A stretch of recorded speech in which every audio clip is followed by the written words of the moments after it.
Hello everyone.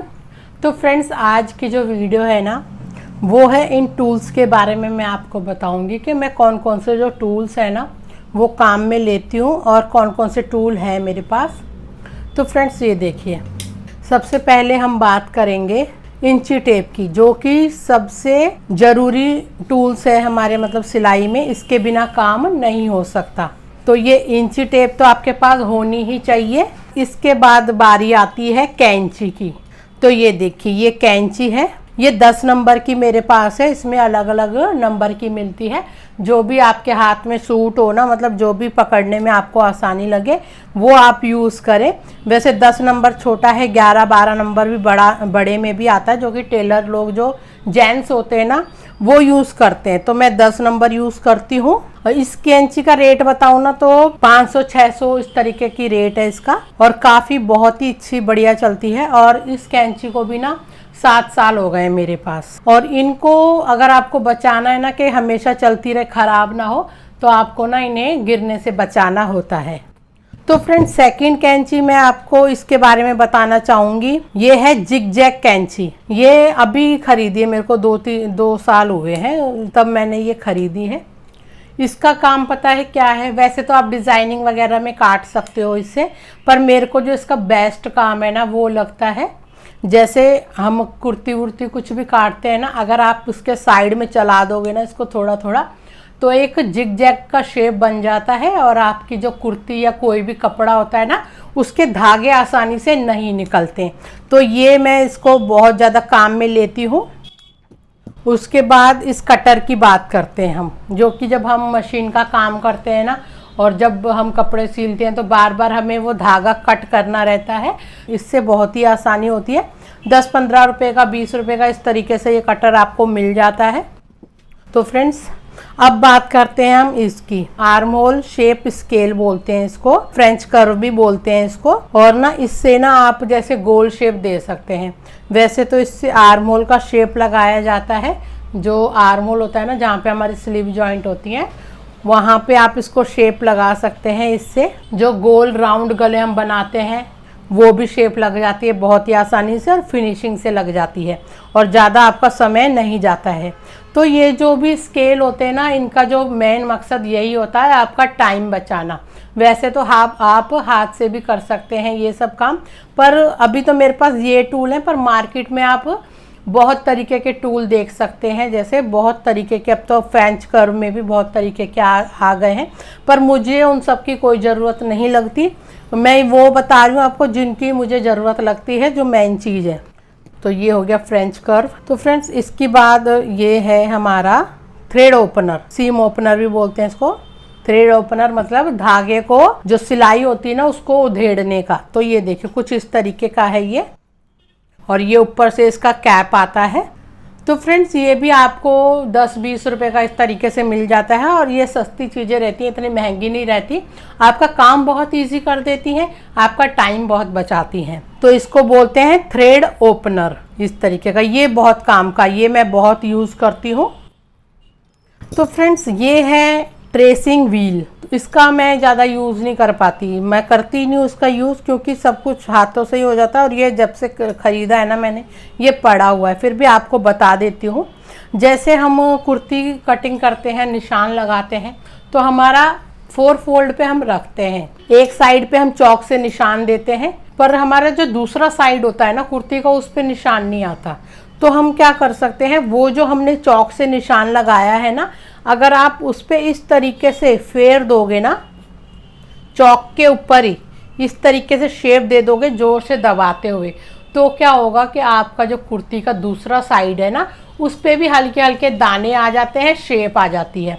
तो इसका काम ये है। जैसे अपन चूड़ीदार पंजाबी बनाते हैं, तो उसमें क्या है कि आपके हम निशान लगाते हैं एक साइड पर, जो दूसरा पैर होता है ना, जब हम सिलाई लगाते हैं उसमें, तो ऐसा हो सकता है कि एक पतला सिलाई लग गई, एक मोटा सिलाई लग गई। तो अगर आप इसका यूज़ करेंगे ना उसकी भी शेप देने के लिए, तो आपकी इक्वल दोनों पैर की सिलाई आएगी। तो इसका ये यूज़ है।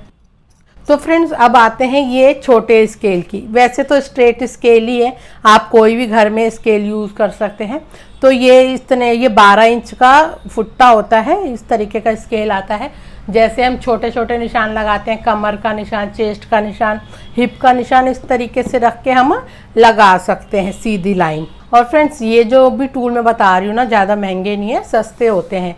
ये जो भी टूल बता रही हूँ 40, 50, 35 रुपये कोई इस तरीके से होते हैं। फ्रेंड्स इसकी बात करते हैं, ये कर्व स्केल है, ये भी लेग शेपर भी बोलते हैं इसको। तो इसको ना जैसे हम पैंट या प्लाजो बनाते हैं ना, उसके पैरों पे जो हम निशान लगाते हैं, इसको इस तरीके से रख के हम शेप देते हैं।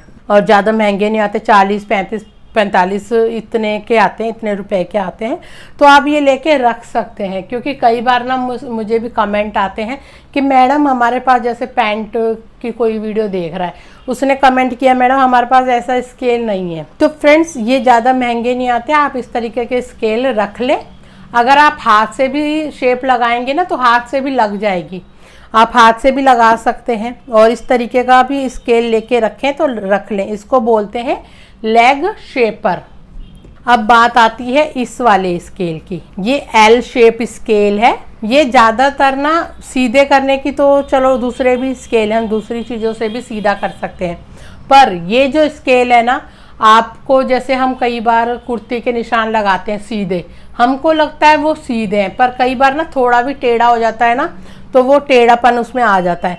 तो अगर आप ये यूज़ करोगे ना, जैसे हमने इस तरीके से, ये इस तरीके से बिछाया और हमने ना यहाँ पे निशान लगाना है, आपको यहाँ से देखना है, बराबर कपड़े के रख के और यहाँ से निशान लगाना है आपको। इससे बिल्कुल सीधा निशान आता है आपका एल शेप से, इसीलिए ये दिया हुआ है कि बिल्कुल सीधा निशान आए। अब बात करते हैं ये वाले लंबे स्केल की। ये भी सीधा स्ट्रेट स्केल है, मतलब सीधी लाइन खींचने के लिए। जैसे आपको बहुत ही लंबी सीधी लाइन खींचनी है तो आप इससे खींच सकते हैं, जैसे कि प्लाजो की, पैंट की, या फिर कुर्ती के जो चाक होते हैं वहाँ पे देने के लिए इसका आप यूज़ कर सकते हैं। वैसे तो इससे भी कर सकते हैं, पर इससे एक जैसा निशान लग जाएगा, तो इसलिए है।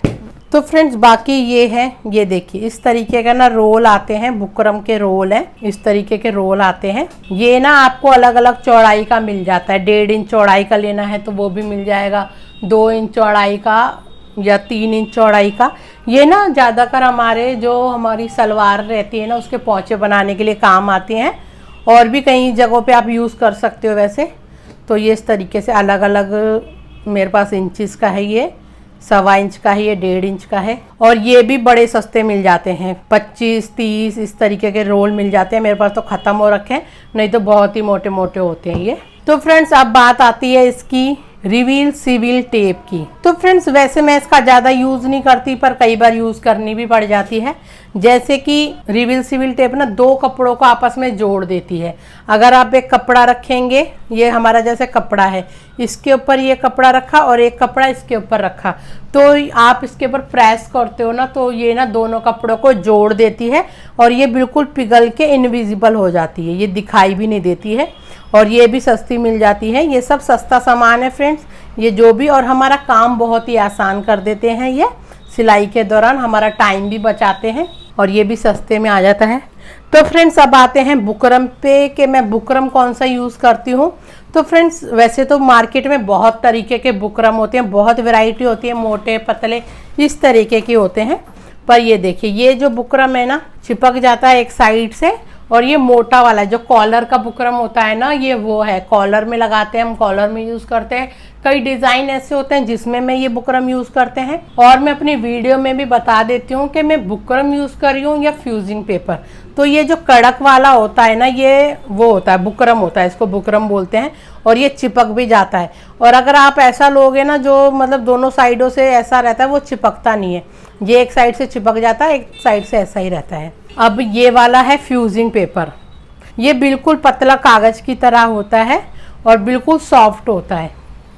इससे भी मैं जैसे नेक वगैरह बनाती हूँ। कई लोगों को जैसे बुकरम पसंद नहीं होता, बहुत कड़क होता है और धोने के बाद वो सिकुड़ जाता है। तो ये वाला जो फ्यूजिंग पेपर रहता है ना, पेस्टिंग पेपर या फ्यूजिंग पेपर इसको बोलते हैं, तो आप ये यूज़ कर सकते हैं। और ये भी बहुत ही सस्ते मिल जाते हैं, 50 रुपये मीटर, या ये वाला तो बहुत ही सस्ता मिल जाता है, 30 रुपये 40 रुपये मीटर मिल जाता है। ये भी 50-60 इस तरीके से, इनमें भी क्वालिटी होती है, आपको जैसा मोटा चाहिए वैसा वो भैया आपको बताते हैं जहाँ से आप लेने जाते हो। तो ये दो तरीके के हैं, एक ये फ्यूजिंग पेपर और ये मोटा वाला बुकरम, ये मैं यूज़ करती हूँ। कोई भी डिज़ाइन बनाती हूँ अपने नेक या फिर जो भी स्लीव का डिज़ाइन, वो मैं इसमें ये ही यूज़ करती हूँ। और फ्रेंड्स ये बाकी धागे तो आपको पता ही है, यूज़ होते ही हैं। और फ्रेंड्स अगर आप प्रोफेशनल हो ना, जैसे प्रोफेशनली आप कपड़े स्टिच करते हो, आपका बुटीक है या आप घर पे ही लोगों के कपड़े लेते हो, सिलते हो, तो ना आप इस तरीके की मशीन भी रख सकते हो। ये देखिए, ये ना फैब्रिक बटन बनाने की मशीन है और इससे हम फैब्रिक बटन बना लेते हैं बहुत ही आसानी से। इनके साथ बटन्स आते हैं और डाइज आती हैं, वो भी अलग अलग शेप के आ जाते हैं, छोटा बड़ा। और ये इसका मैं अगर प्राइस बताऊँ ना आपको, तो 1200-1300 रुपये का पूरा सेट आ जाता है, मतलब डाइस के साथ और बटनों के साथ। अगर आप ऐसे ही घर में 1-2 सूट सिलते हैं तो उसकी ज़रूरत नहीं है, आप मार्केट से बटन लेके यूज़ कर लें। पर अगर आपको आए दिन बटनों की ज़रूरत रहती है तो आप इस तरीके की मशीन भी घर पे रख सकते हैं। तो फ्रेंड्स, जितने भी मैंने ये टूल्स दिखाए ना आपको, और मैंने ये भी बताया कि कौन सा काम में आता है ज़्यादा, कौन सा नहीं आता है। वैसे तो बहुत ही सारे सामान होते हैं सिलाई के, अगर आप प्रोफेशनल हो तो बहुत सारे सामान होते हैं, पर जो ज़रूरी सामान थे ना, जिनके बगैर आपका काम नहीं चल सकता, वो मैंने आपको दिखाए हैं। और ये आप रख सकते हैं, और मतलब अगर आपके आसपास मिलती हैं ये वाली चीज़ें तो बहुत ही अच्छी बात है, आपको कम रेट में थोड़ा मिल जाएगा।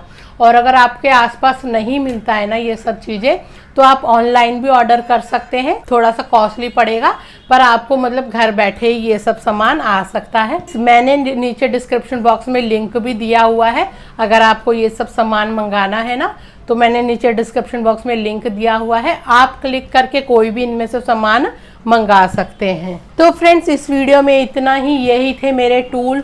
आगे मैं कुछ भी खरीदूंगी और भी टूल खरीदूंगी तो मैं आपसे ज़रूर शेयर करूंगी। तो इस वीडियो में इतना ही, मिलते हैं नेक्स्ट वीडियो में। Thank you so much.